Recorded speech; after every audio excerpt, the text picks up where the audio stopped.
In today's video, I'm going to show you how to recover a deactivated Yahoo account due to inactivity. Currently, recovering a deactivated Yahoo account due to inactivity is still possible, but only if the account hasn't been permanently deleted from Yahoo's servers. Yahoo usually deactivates accounts after long periods of inactivity, and if too much time has passed, the account may be unrecoverable.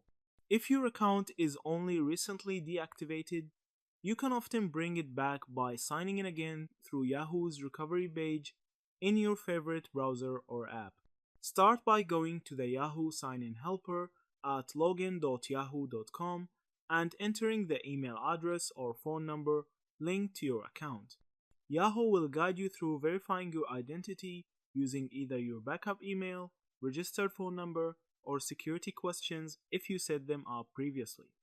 Once verified, you'll be able to reset your password and regain access to your inbox and services.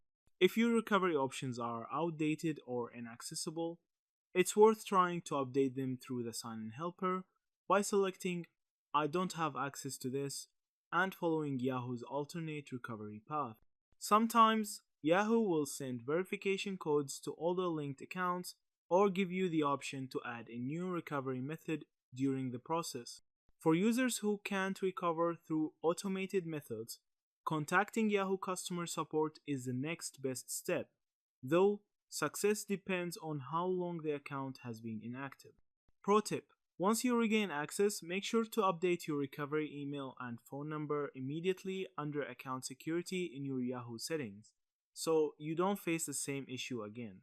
Also, try logging in at least once every few months, even if you don't actively use the account.